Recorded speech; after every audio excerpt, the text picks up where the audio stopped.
going. Yep, Live. we're live, probably. Live. Here we are now. Hey, welcome to everyone who's here. Anna and I are just chatting here. We've been working together for 6 years. So we've been teaching a variety of tests for E2 language for 6 years now, which is amazing. And I'm in Melbourne. My name's David, and you're looking at Anna. Where are you, Anna? I'm in Brazil right now. I'm originally from Canada, but I've decided to take a break from that harsh winter. So I'm in Brazil, São Paulo right now. Anna's got the luxury of being able to go to snow and then back to the sunshine. And in Melbourne, we just put up with whatever weather's happening out the window, which is sunny for half the day and rainy for the next. We all know that in Melbourne. A lot of our students are from different parts of the world, which is fantastic. And and say hi in the chat box and say where you're from, because it's really amazing. You'll find out that your colleagues or peers are from a variety of places. And we also like to know what time it is. Hi, Sai. Hi, Anne Breen. Hi, North. In Melbourne at the moment, it's the comfortable time of 8 p.m. at night. But where Anna is, what time is it where you are, Anna? It's 6 a.m. The sun hasn't even come up yet. It's coming up. Oh, you're from Brazil. Look at that. Luis Roberto. Hello, Luis.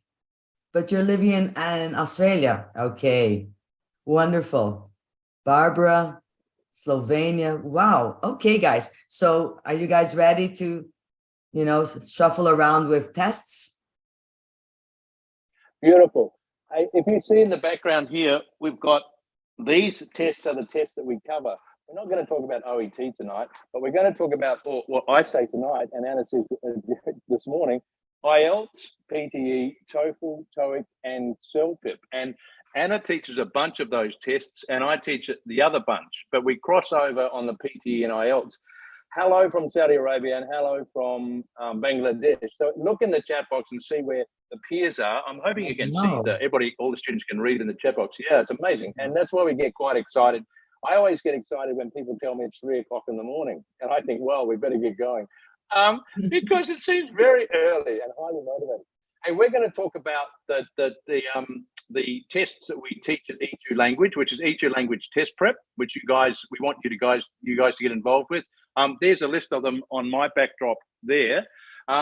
And we think we call ourselves experts, but what we really are is experienced in teaching these online because we've been doing them for years. And we were just saying that Anna and I have been working together for 6 years, but I've been working in teaching English language. I first studied for it in 1992, which seems like, I think sometimes it's before some people were born, but that's my situation. But Anna's been teaching it for a very long time in Sao Paulo and consistently. How long have you been teaching for, Anna? I started teaching in 1986, just after I graduated. But I started teaching in Canada and then now in Brazil. Yeah, many people were not even born, but that's not really the case right now, right?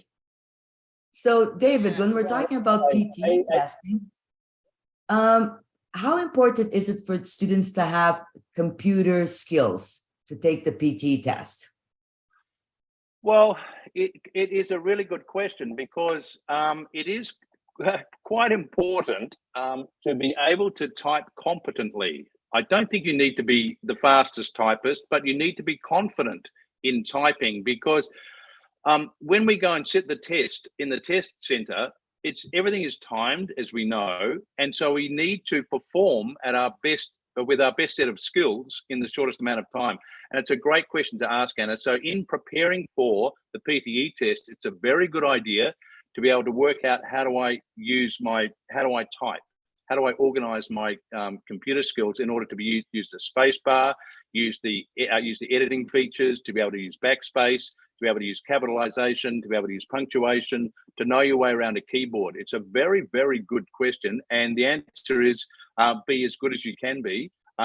So practice. And that is the answer as well, as to practice responding to the questions by developing your computer skills. Thanks, Anna. That's really cool. I got a question for Anna. We're going to start on the PTE. Now, please write your questions in the chat box. Anna, how many task types are there in the PTE? 20. There are 20 different tasks, and it's divided into 4 skills: speaking, reading, writing, and listening.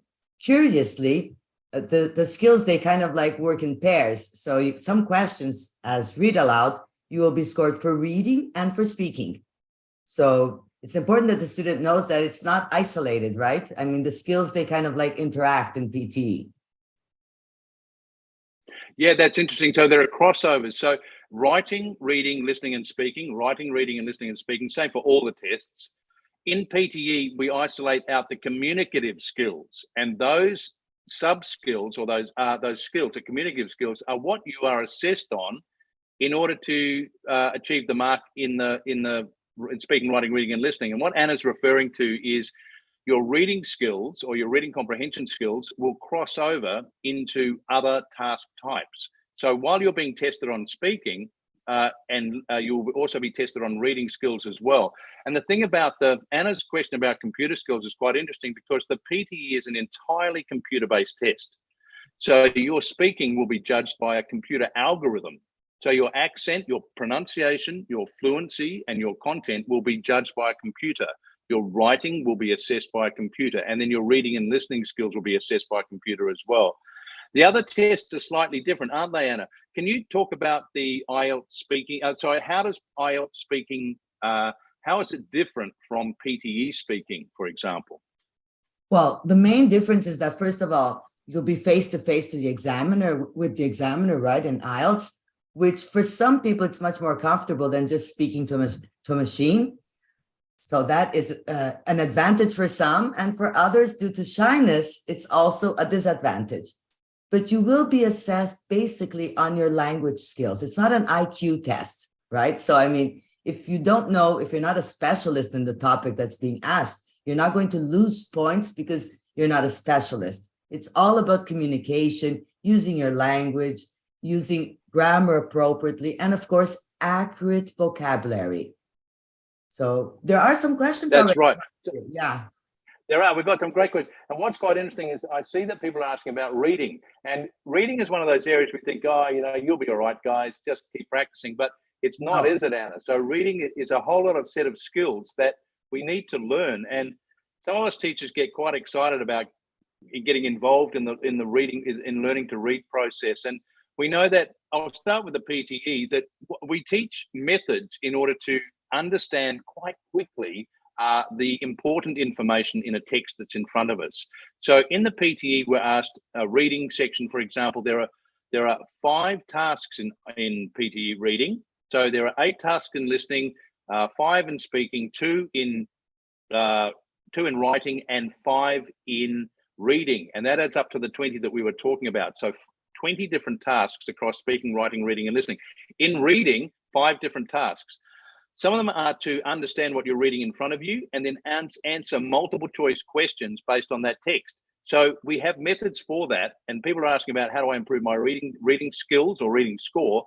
And it's to do with understanding the question, understanding the keywords in the prompt, understanding the keywords in the options, and finding those words in the text by skimming and scanning, reading around those keywords, and then figuring out that the information in the text, the meaning of the information in the text, matches the option in the question response.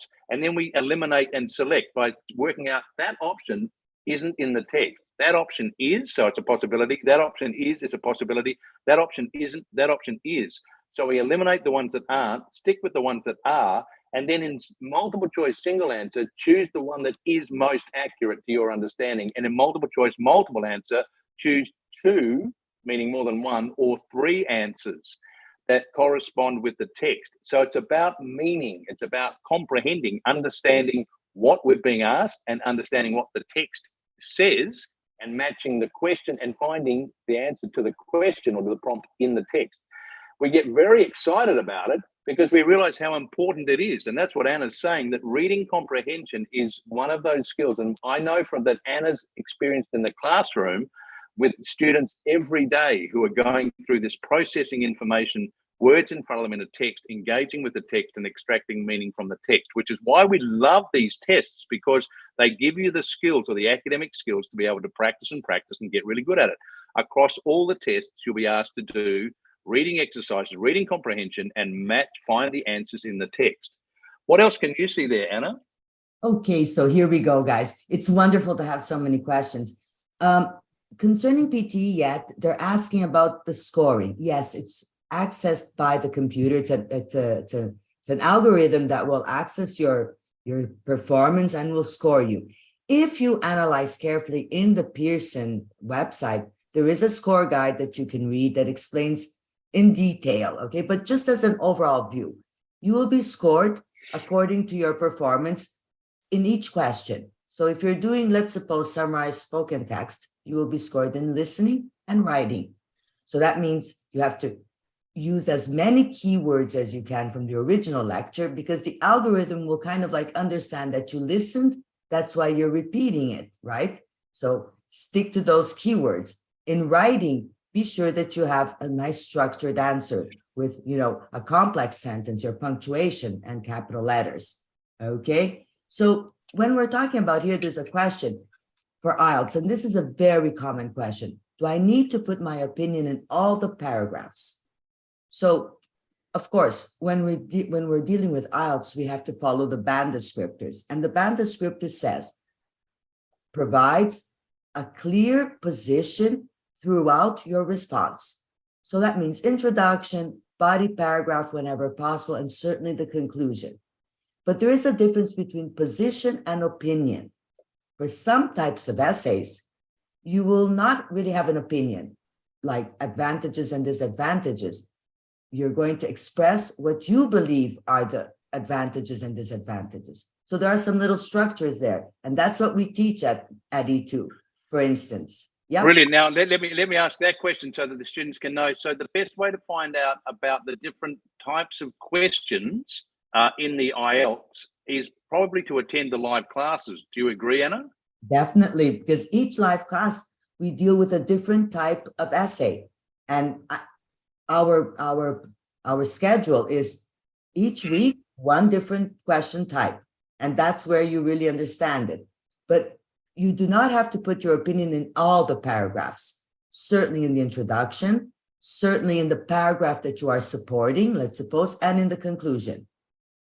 And this is brilliant. Yep, great. So to find out more information about that is to enroll in the live classes. And Anna teaches from April onwards, there's a whole new schedule, which means that at 8 p.m. Melbourne time, the IELTS classes will run. And then on Saturday, there's an extended class that Anna will teach, which is a masterclass in Task 2. So if you're doing IELTS General, choose the IELTS General class. If you're doing IELTS Academic, choose the IELTS Academic class for Task 1s. And for the Task 2 classes, we have General and Academic in those classes as well.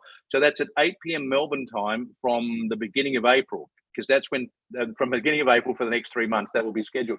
We've got some other amazing questions here, which is, and it's to do with reading, and it's also to do with listening in. Now, IELTS reading, the best answer, the answer that follows on from the writing issues is attend the reading live class. And the reason we ask you to attend the live classes is because you will learn the method. So we're describing now and we'll answer your questions, but in the live classes, you will learn a method for each section of whatever test you're studying.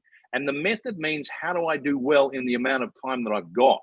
So we teach you efficiency or efficient methods or strategies to tackle that task in the short amount of time that you've got. The best way to learn it is to attend the live class, learn that method, and then practice it, because it is repetitive. We do practice the same method, and because we develop the competence and skill and then confidence to be able to take those skills on test day into the test. And in front of the test, we are performing really what we've learned to do in the practice sessions leading up to the test. And that goes right across the tests, doesn't it, Anna? There you go. So that's it. So I can see here also in the chat box, lots of questions concerning reading. And we do have to remember that reading is the foundation of language. Excellent. We know that. And what is a proficiency test? It's language test. And language is grammar and vocabulary put together. So not only when you're preparing for a proficiency test should you practice questions, but you should also build your skills. Now, what skills should you build on? That's a common question. How do I know my mistakes? So assessments, being assessed by a specialist. A good English teacher can definitely help you improve, but IELTS specialists, PT specialists, we know what's going on in the background. So not only the English, but the other components that will make you successful. And being assessed means being corrected in IELTS style or in PT style or in TOEFL style. That means, what do I need to do? Collocations. So there are quite, how many collocations? There isn't really an answer to 5 collocations or 6. That's not really the point. Collocations have to fit in smoothly. So it's not just to shove it in, you have to be careful with that. Another important aspect is you have to build your skills. Like I said, but what skills to build on? Mm-hmm. Is it grammar for articles? Is it verb tenses? Once again, at E2. Beautiful. Let me interrupt slightly there. We've got there. I'm going to develop what Anna's saying there, because there's a question here: is it possible to get 6.5 and then ask a series of questions? Now, what we want to do is move you from where you are to where you want to be over a period of time. We want to move you from 5 or 5.5 or 6 to a 7.5, 7.5 or 8 by developing strategies and by becoming better at using the language to communicate. And that's what Anna's saying, is getting better at things by getting feedback most often. And then that feedback is instruction or teaching. And it's the teachers enjoy the process of teaching. And we know from the feedback from the students that that is the way that you improve, is that the teachers focus on you, focus on what you can do, and focus on what you need to do based on the teacher's experience of teaching thousands of students who are doing the same. They're going through the use of prepositions, the use of linking words, the structure of sentences, the organization of ideas in paragraphs. All of this is learnable. And we're able to adapt what we learn to what we do, so that we can confidently do what we couldn't do before. And that's why we all enjoy it, because we go through a process of transformation and getting better.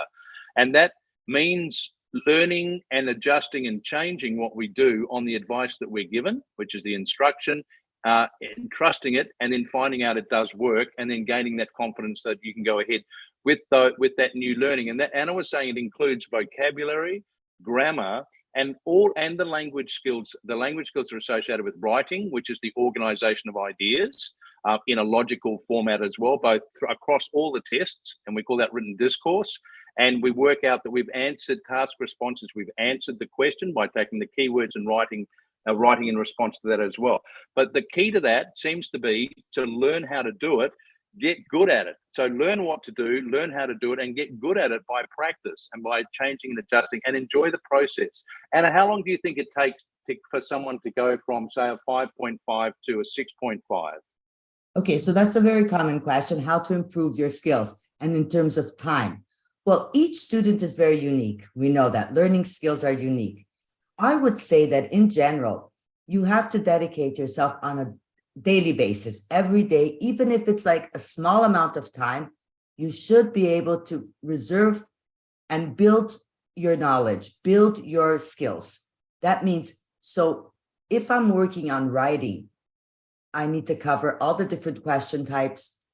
I need to cover all the grammar aspects. I would say that if you're able to dedicate around 2 hours a day and you get feedback from a specialist, because the mistake is that many students, they study on their own and they're not aware of their mistakes. So they keep repeating. So they keep taking the test and 6.5, 6.5 or 5.5 because they don't know their mistakes. You need to know where your mistakes are.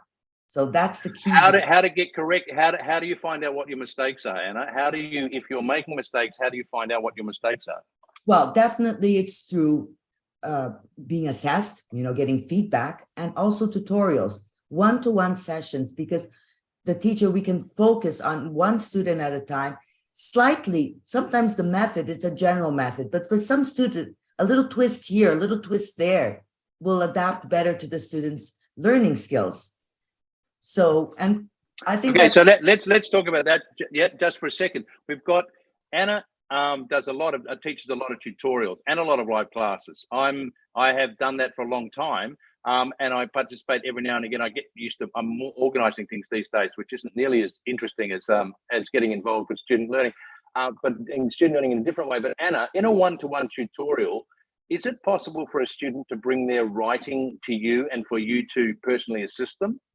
Definitely. I always mention in the live classes that the best, the most productive is if the teacher, I can see a piece of writing before the tutorial. I always share my email for students to send that in before the tutorial, because I can kind of like, program, analyze, and program the class for it to meet what the student needs exactly to succeed.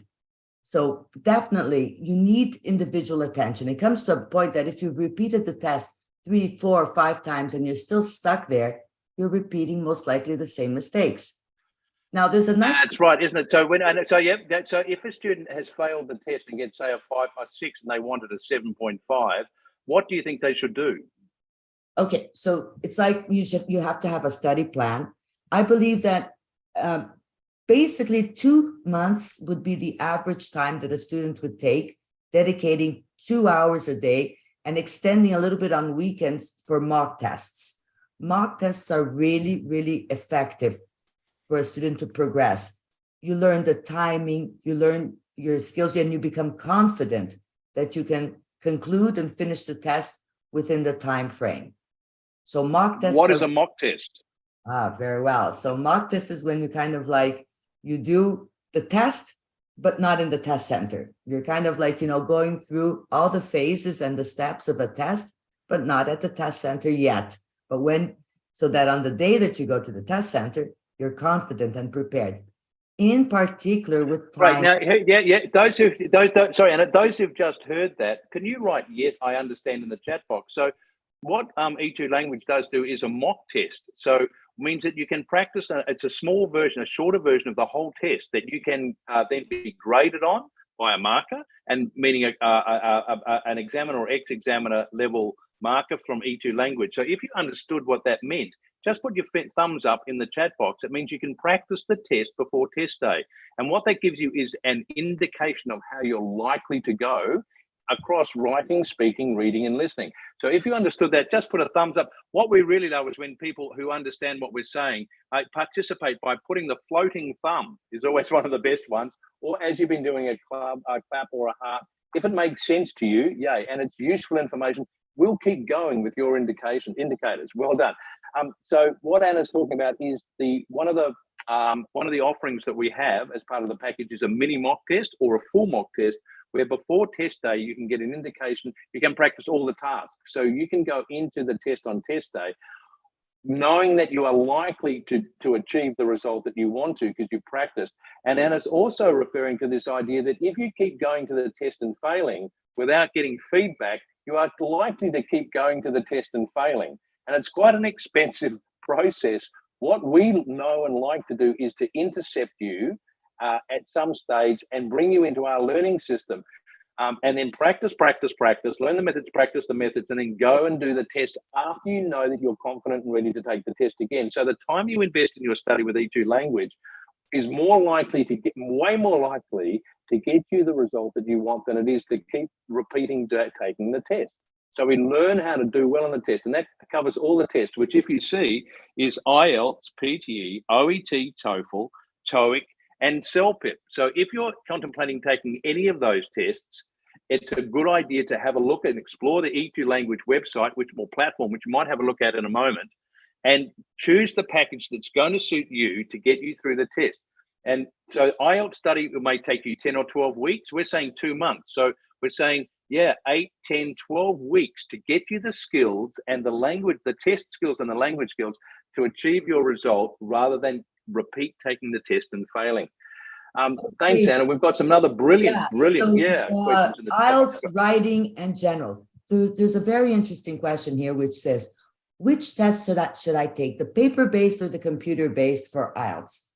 Now, some old school learners are much more confident with paper-based, definitely. So if you feel that you are an old school time, go for paper-based. If you feel that your skills in computer are, in tip-top shape, the computer-based is a good option, in particular for editing the essay, I would say. But as long as your skills in computer, you're really, confident in typing, you don't make many typo errors, because typo errors it's difficult to see. Nowadays, with this system of autocorrections, we really don't realize our mistakes. So students read, but they don't identify the mistake. So that's something to think about.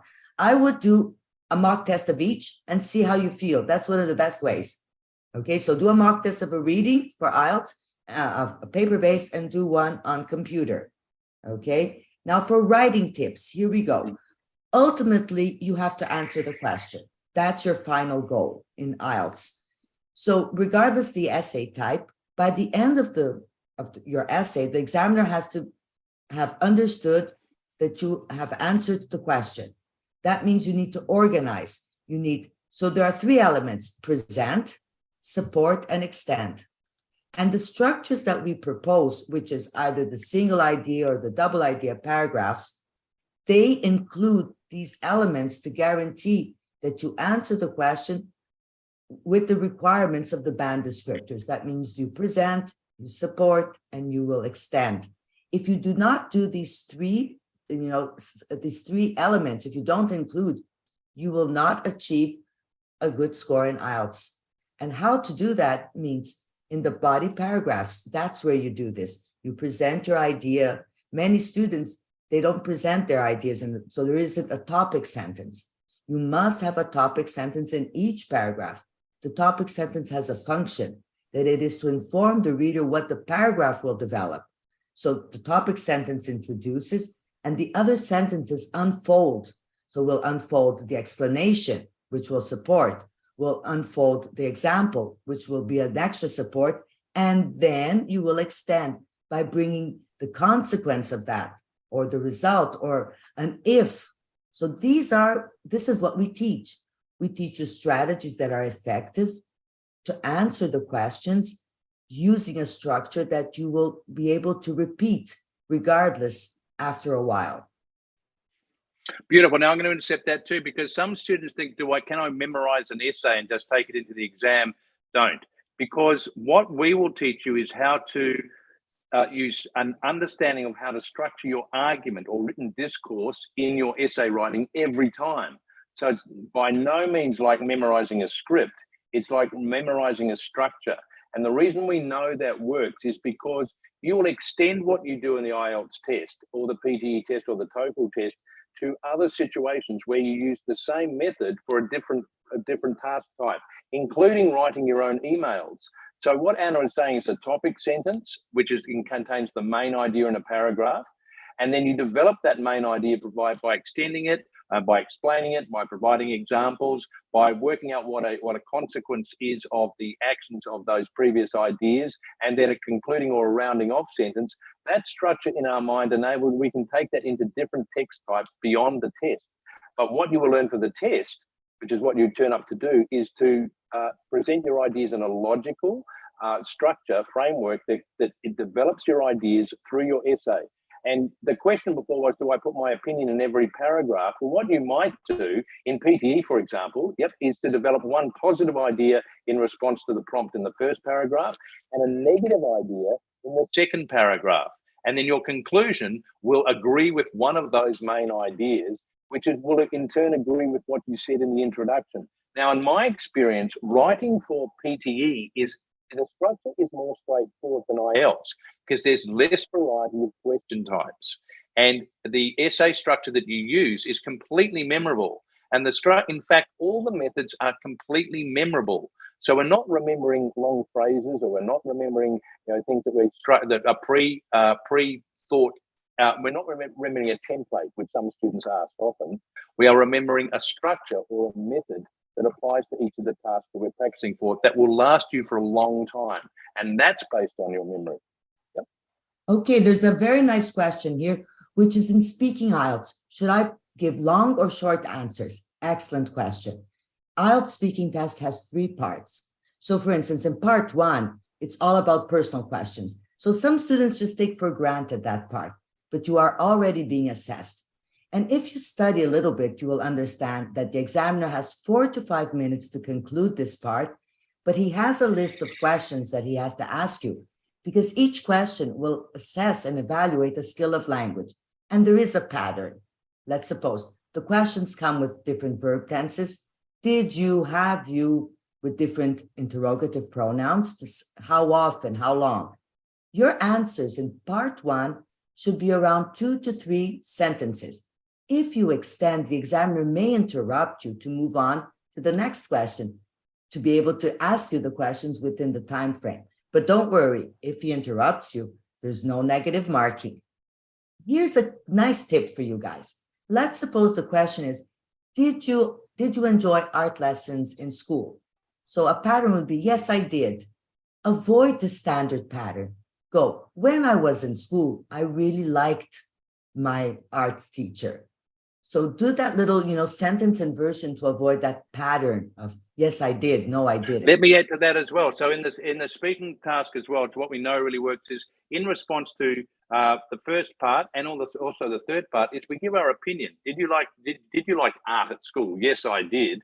And then we give a reason and an example, and we remember that by ORE, or the mnemonic, or a memorable acronym in this case, which is ORE, opinion, reason, example. Yes, I did, because I found the teacher to be really engaging. For example, we would often talk about quite interesting topics based on his experience, and that became more interesting, in fact, than the art that we were doing. So I give my opinion, a reason, and an example, which is to extend your answers in part 1 and part 3 of IELTS speaking, and in any other questions when we ask to give a response, is not to give a stock standard short answer, but to give an extended answer, which provides your reason behind your opinion, and give an example which then convinces the listener of to see your point. Brilliant. Okay, so there's an interesting comment here that says that British Council is against block style as being taught in E2. We do not teach block style. We teach a frame that develops in a very structured and academic way, principally task 2 as well as task 1. So it's not a block.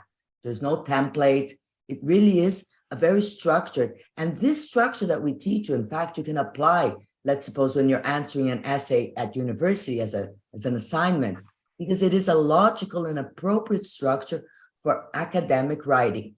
Topic sentence, explain, provide evidence, and then extend and conclude. You don't necessarily have to conclude every paragraph, but you do have to link one paragraph to the next. That is really important, or else that will be blocked. That is, so definitely. So when let's suppose you're discussing 2 sides, advantages and disadvantages. You conclude your advantage paragraph, and you're going to go to the next paragraph to discuss disadvantages. So you can go with a sentence like, even though there are positive outcomes, it's important to realize the possible negative outcomes from this trend. And then the reader is ready for the next paragraph. So it's not really block style. There's another important question here as I was speaking about IELTS speaking. When it comes to part 3, tricky here, because some questions say, do you think, in your opinion? Yes, you express your opinion. However, if you're going to illustrate with an example, do not use a personal example. Use always a general example.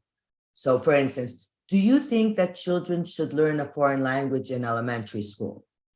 Yes, certainly this can provide them with skills that they will use in their academic life and provide. My son in Canada studies, in Canada, children who attend school learn English and French. So that's the trick for part 3, okay? Now, it is now that different. It's different from part 1, isn't it, Anna? Because in part 1, the questions are often of a personal nature, such as what do you like where you live?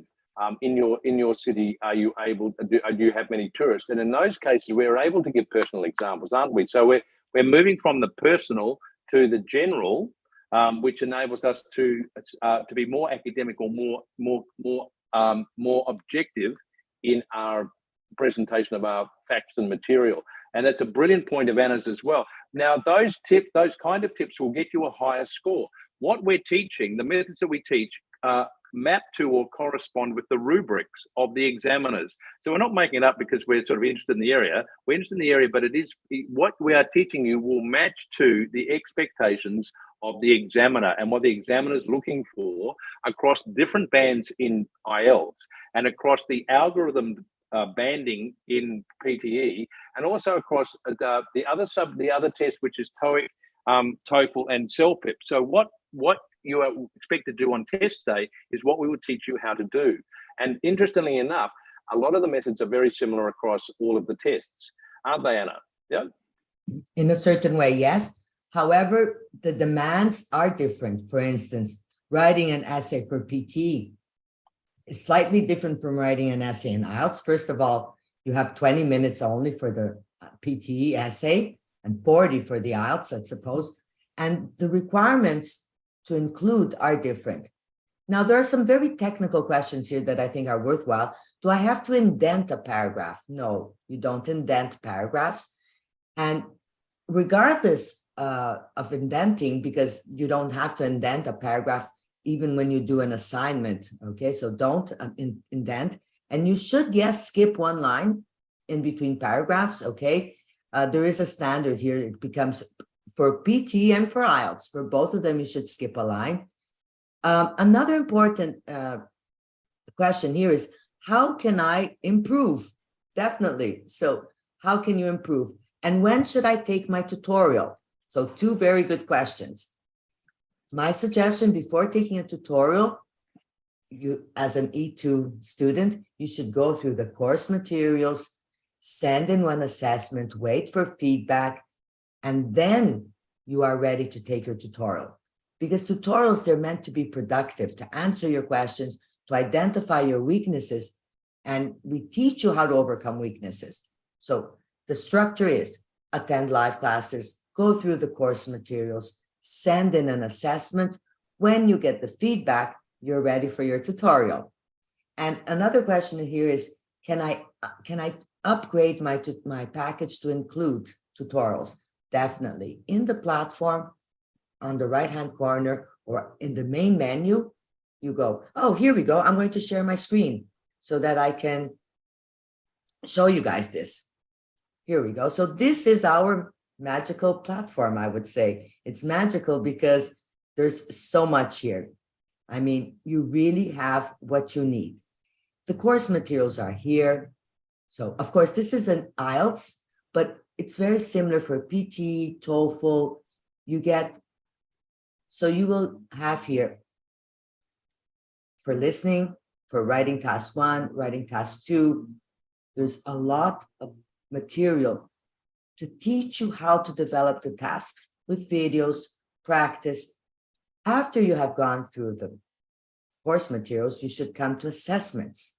So in assessments, the majority of the packages, bronze, silver, and gold, they include assessments.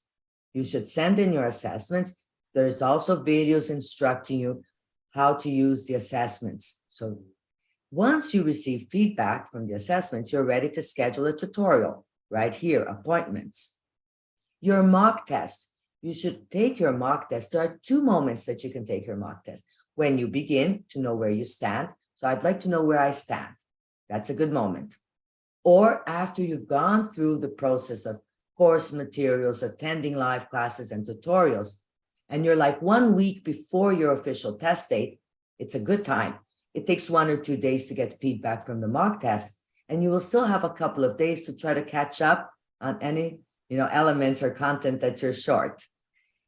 The group classes are another excellent resource that we have. I love the group classes because I can give immediate feedback to all the students attending. All the students will get immediate feedback for speaking and for writing task 2. And here, if you want to change your package, it's here in shop. So you can click here in shop and you will get the options of upgrading and other stuff like that. Okay. Now the mock test, if you can think about the mock test in PT, our version is slightly shorter than the official version. Let's suppose in the real test, you will get 10 repeat sentence. Here you will get 3. So, but you will get the feeling, trust me, PT is like a marathon. Bang, bang, bang. The questions, they just hit you. And if you're not really prepared for this and for the atmosphere, the environment, which is very noisy because everyone is doing read aloud, repeat sentence at the same time, you may face some trouble there. So it's important, and we can help you with that, with background recordings and all whatever you need to support your process. So definitely our platform has all the information that you need. You can also access recorded classes if you can't attend the classes live. So it's all here. And switch my course. If you wish, suddenly some students, they want to switch the course. Here you go. It's all here. And of course, our support team, trust me, our support team, they are very, very competent. Reach out to them and they will certainly help you. Should I share the email of the support team here so that they can send in questions? Yeah, I think what the best thing people can do. Somebody asked me that before. Is for those of you who already got packages, it's a good idea to reach the support team. But I think what's important now, we should probably give it a wrap in a minute, is that student use. If we go back to the original slide, there is a code that you can use to get a discount on your packages where you sign up now. Now, the reason we have these information sessions is not to sell you the packages, although we want you to buy the packages. What we want you to do is to recognize that if you're in difficulty and you're spending money by failing tests, if you want to be organized, and can have the time to set aside for 6 to 12 weeks for 2 hours a day, as we were saying earlier on, to develop the skills across any of the tests, then we've got the gear, we've got the content to get you engaged in the learning of the methods and practicing and getting feedback in variety of forms. So you're actively learning in your own time and also in the live class time as well. The code to use is QA15. Which must be question and answer 15, and one of that will get you 15% off, which is a pretty amazing deal off the packages. And the reason we're encouraging you to sign up for the packages is because we have the confidence that the teachers that we've got and the content that we've got will get you to where it is that you want to get to, which is to get you through the test so that you can then go on to do what it is you want to do after the test. So the idea is to have your questions answered in the live classes, presented and answered in the live classes, answered in the tutorials, answered in the group classes, and that you develop your skills over a period of time so that you progressively improve all your language skills, and then you improve your test taking skills as well. So by the time you take your test, you get the result that you wanted to, but you are a more competent English language user, which you'll go on practicing and developing for years ahead. So to access, this is a period of your life that you will go through in order to get through the test. And we really want you to have you in our classes so that we can see you. Our teachers like Anna and Danielle and Graham and Sasha are located in different locations around the world, which means that you can choose the time that suits you. You're likely to get the time that is most suits you. Somebody was saying, as we saw at the start of the class, people are located from all around the world. And that's what we're designed for, is for you to turn up when we can, when you can, so that we can give you what you want in your time. If you have to go, that's fantastic. Take advantage of a 15% discount. These offers come up every now and again, but they're not available all the time. And I can speak on behalf of all the teachers at E2 Language that they've been with us for a long time. We really enjoy what we do. The reason we enjoy what we do is because we enjoy seeing student success. So our job is to get you through the system. We've got the confidence that we can do it. We've got the knowledge and the time and the patience. And so teachers like Anna are exemplary in taking the time to get you to where you need to be over time. So we'd love to have you as part of the E2 family, as part of the E2 community. You get to know each other a little bit in the classes, and you also get as much learning material as is necessary for whatever test you're doing in order to get you to achieve your goals, so that you can move on beyond the test into take your language skills with you. What else do we need to say, Anna, before we wrap up? Okay, so before we wrap up, there are many questions here, but one of them that I find interesting and which I repeatedly help students is, how can I be more fluent? Well, that's a natural question because after all, for most, English is a second or third language. Tongue twisters are an excellent resource. I remember learning as a little child in Canada, my kindergarten, first grade, tongue twisters.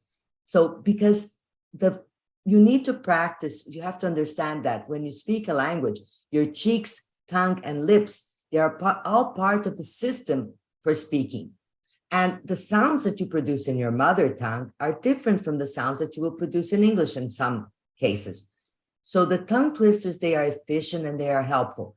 5 to 10 minutes a day of tongue twisters definitely will improve your fluency and your pronunciation.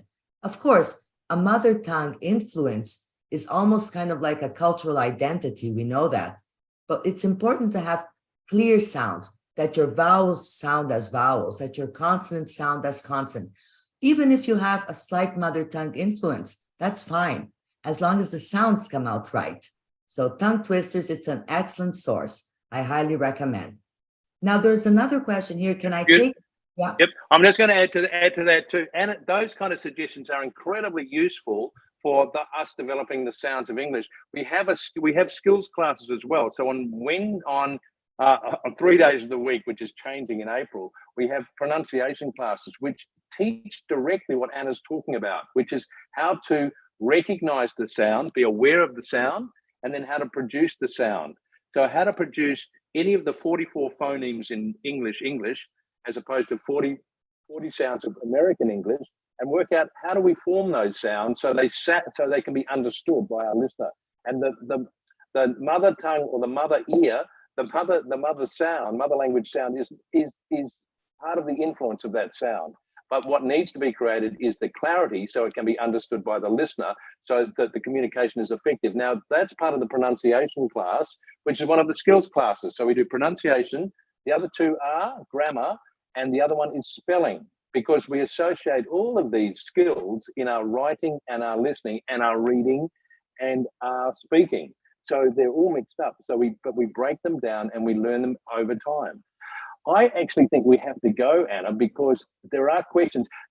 People asked OET questions, and you can see OET up there, and we haven't answered any of those. But I can tell you that what we teach across the test, we also teach in OET, but we have and I claim world experts because they have been doing it they are trained teachers in OET who've been doing it for a long period of time, and they're well qualified. Those questions turn up to the OET classes and experience what it is to learn what to do in the test. If you can't turn up to the live class, turn up to the recorded class, and again, develop your skills like we do in all the other tests. But the idea is to become familiar with the test by attending the live classes and learning that information. Apologies to not addressing the OET students, but what Anna's been describing for IELTS and what we've been describing for PTE are very similar methods: essay response to task one, writing a letter in OET, responding to questions and developing responses in speaking is similar, but differentiated and slightly more complex in OET as well. Pronunciation is part of that. The organization of your thoughts when you're giving a spoken response as well. So the skills that you learn specific to each of those tests is what we specialize in. And when we say we, because there are two teachers you see in front of you now, but we've got teachers who are located around the world who are specialists in their area, who will answer your questions based on experience from whatever level you're at to whatever level you need to be. So we fit you in according to your learning needs. Anna, let's wrap it up in 60 seconds. How should we inspire our students to? So definitely, I would love to, I'm going to comment that I have seen here in the chat box students that attend our live classes. So hello to you guys. I'm not going to say names because there's a big list, but trust me, I can see your names here and I can recognize from the live classes. I would love to see you join us. Trust me, we can really give you the hand that you need, assist you, support you, and take you to the level that you need. Of course, your effort is also required. So let's work together, and I'm sure that you can achieve your scores. So I'll be expecting to see you there in our E2 community. It was delightful to be here with all of you. I wish I could answer all the questions, but unfortunately the time is short. But we'll be back, won't we, David? Oh, look, we plan to be back, I think, once a month for you guys to ask questions. What I encourage you to do is to turn up to as many of the live sessions as possible. We actually have live streamed webinars as well, don't we, Anna? So we've got an IELTS live stream webinar coming up on the 20th, I think, and we've got a PTE one coming up on the 27th. And in those live stream webinars, we will deal with specific skills in order to answer. I'm going to deal next week with on the 27th with PTE writing. So we're going to look at what we were talking about, which is introduction, planning introduction and paragraph structure for PTE. What are you talking about in the IELTS stream webinar, Anna? Yes, so in the webinars, we discuss, in this one, we're going to be discussing reading, if I'm not mistaken, or writing paragraphs. We did one in writing introductions and conclusions, which was lovely. The students participated, sending in their writings. And right now, in like 25 minutes precisely, I'm coming up with an IELTS Task 1 class where you learn how to identify the information, how to group your information, because many students are confused on how to select information, because sometimes there are appropriate strategies for you to select the correct information to report. So in 25 minutes, I'll be on live with Task 1. So if you haven't registered, you can register as an E2 student as a free to get started and attend a few classes. Isn't that it, David, if I'm not mistaken? Yeah, that's it. So I think you've got tonight is, yes, at 9:15. So that turns out to be 10 in 25 minutes. Anna is doing her class, and I will see you in the next PTE webinar, but also turn up next time to ask again any specific questions, particularly how to study at E2 language, ask study question skills, preparation skills, timing skills, how long does it take for me to achieve my results? What do I need to do to be good at what I do? Yep, and again, keep turning up. Turn up to Anna's classes, turn up to the other teachers' classes, and I look forward to seeing you guys in the live stream webinar. Submit your writing for feedback. There are a lot of hardworking markers in the background who are churning through your writing to give you corrections and to give you encouragement and coaching and responses as well. So that's all from me. I think that's probably all the time we've got for, and you've got to go and prepare for your next class, Anna. So thanks everyone for turning up. It's a delight to have you here. Obviously, Anna's got a crowd following over here, which is pretty amazing, which is that Anna's students have turned up with this class. Tell your friends to turn up. These are free sessions, and what we want to do is to encourage a community of E2 language learners, and you turn up when you need to, or you feel that it's right to turn up. You make the right choices about the test you're taking that's appropriate for your academic interest or for your work interests, and that you trust the system that will get you to where you need to get to, with the teachers that we've got and with the resources that we've got. So what a joy it is to have you here. Omar's got a question, but we are going to go because Anna's going to go, and I want you to go. What I'd love you guys to do is to again turn up for the next session. Spend time going through the platform, have a look around, write to help if you need to, reach out for advice via the email, which is on the platform as well. And let's get going. Anna, you can say goodbye, Anna. I believe that they're waiting for that. Goodbye, guys. I'll see you guys in the webinar, in the live classes, and of course, in the next question and answer session. David, wonderful to be here with you and with all of you as well. Have a wonderful day, afternoon, or evening, wherever you are. Thanks, Anna.